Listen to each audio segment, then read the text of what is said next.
Hello, welcome to this fifth video in the Residential Counselor Orientation Series. I'm going to talk about a couple basic tools that you'll be using a lot in your career. But before I talk about labeling and feedback, I just want to spend a couple minutes doing a quick review of some of the key concepts that were covered in the previous 4 videos. So, one of the first things just to acknowledge is that working directly with troubled kids is difficult, stressful, and sometimes dangerous work.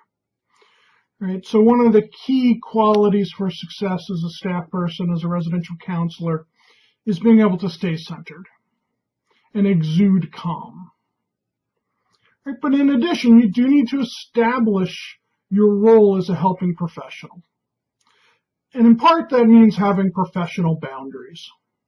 So that includes physical boundaries, around physical space and touch, personal presentation boundaries around your appearance and speech, personal disclosure boundaries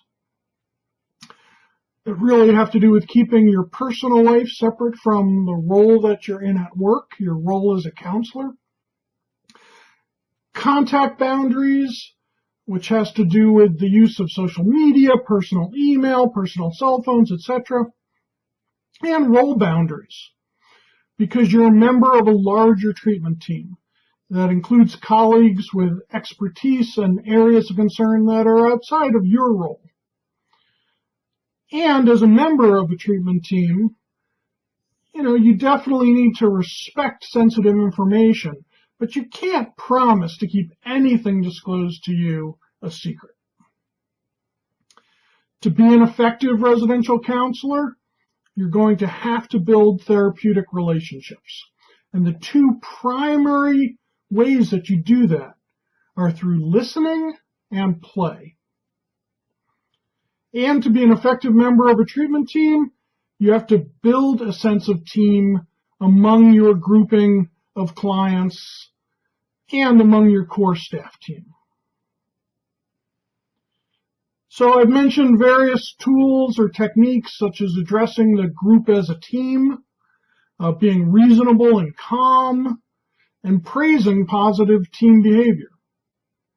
But perhaps an even more fundamental technique than praise is something called labeling. So labeling is a form of feedback. And feedback is the basic ingredient needed for any organism with a central nervous system to change. Right? However, most young people in residential treatment are constantly anticipating negative feedback. And they have lots of defenses against having such negative feedback actually change their behaviors. And it takes a brutal toll on their self-esteem. So labeling in its purest form is neither praise nor criticism. It is simply calling attention to observable behavior in a neutral fashion. For example, I see you cleaning your room. Or, you look stressed.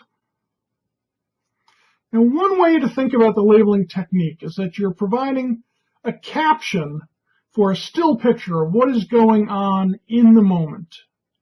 And you can label individual behaviors or groups' collective behavior. Another way to think about it is almost like doing the play-by-play in a sporting event, where you're just saying what is happening. So what does the labeling technique do? It increases self-awareness. Greater self-awareness is the gateway to greater executive skills. It's the gateway to greater self-control, self-efficacy, and self-confidence. And it actually can be hard to not include praise in your labeling. But by not including any praise or criticism, it minimizes the chances of your client kind of automatically tuning you out, right? Because people hate feeling judged. And a lot of people have a real hair trigger sensitivity to anything that sounds like you are judging me, right? And people don't like being told how they feel. So even that "you look stressed" example that I gave, that might be too much for some students. Or you might need to back that up if they start to be defensive about it. So, you'd say, well, I don't really know how you're feeling, but your shoulders are up and you seem to be gnashing your teeth a little bit, or whatever it is, right? But your focus is on observable behaviors and not putting any judgment with it, whether positive or negative. That pure labeling really minimizes the chances of a defensive reaction and of control battles. So look, being a residential counselor is a very active role. If you find yourself just observing your students, and a lot of times that happens when things are going generally well, just start labeling what you are seeing. You should feel like you're constantly labeling observable behaviors.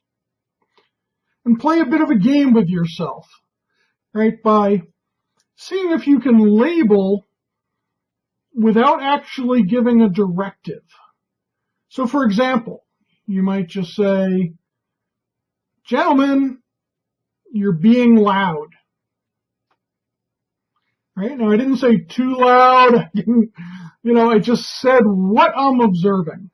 And a lot of times those kind of observations will result in behavior change because you've increased your client's self-awareness.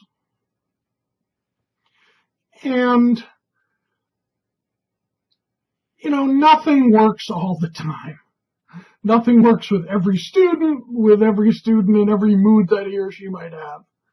Right? But when you just label and then students change their behavior, right? You haven't praised, you haven't criticized, then the client really gets full credit for making positive choices. So finally, start playing around with giving direct feedback to your clients also.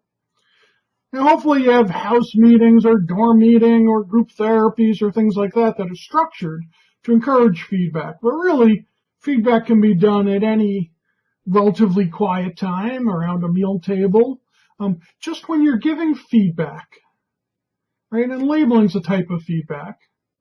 But additional feedback might be, how someone's behaviors impact others. You might speculate a little bit about what you think's going on. Again, you're trying to encourage self-reflection, self-awareness. But just keep in mind that everybody needs to save face, right? Challenge yourself to give feedback in a way that allows your students, your clients to save face. So sometimes that means, kind of undercutting yourself. Hey, I don't know if this is true or not. It seems to me. Or you can say what you fear will be the outcome if your feedback is taken poorly. So, I'm a little nervous that this is going to make people upset, or people might not feel that this is fair feedback. Let me know, and then give your feedback.